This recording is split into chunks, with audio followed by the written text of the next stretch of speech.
Ari na ang OG sa trending Kanto Fried Chicken. Nagbabalik sa inyong mga feed ang unang nagpatakam sa atin Buddy, kumusta na? Okay lang na okay. sa napakalutong,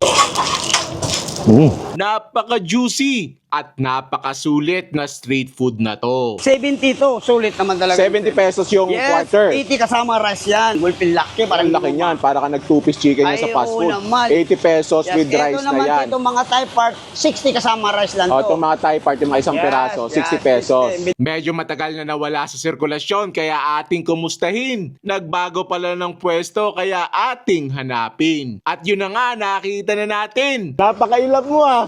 Sinisilip kita lagi doon sa Rob.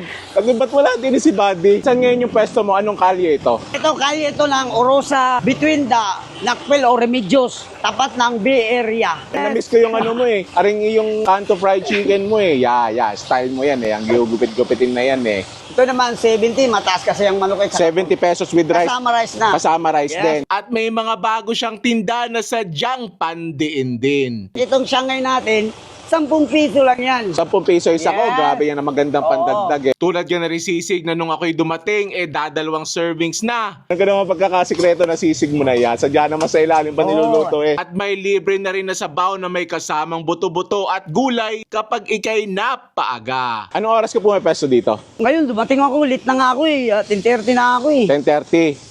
Mga Oo. anong oras ka doon? Ito di mga alas 3, okay na to. Yun oh. Di magkano lahat to? Di isang quarter with rice. Yes, Magkano? 80, 80 with isang pork chop. Walang rice. 60, 140. 140. Isang Shanghai. Shanghai, 150. 150. Sisig. Walang rice. 60 lang. 60. Magkano total To no? 210. 210 lang. Gaya nakarami. Meron na ding libreng sabaw ko. Kainit. First bite. Thank you, Lord. Crispy. Yum. Grabe na miss ko yung ano, yung lutong, yung pagka-juicy, yung alat niya, at yung pagkasulit niya. Yun naman talaga ang claim to fame ng Kanto Fried Chicken ni Buddy. Crispy rin, tapos malambot yung laman. Yung balat hindi makunat ah. For 10 pesos, not bad. Medyo makapal yung wrapper, pero marami din naman laman. Pasari, sisig. Yan, may egg. Yan. Yung sisig niya, patty, hindi siya crispy. Ang sarap ng pagkakaalat niya, saka nung anghang niya. Sasabawan mo yung iyong kanin, oh, ay lalo nang sumarap.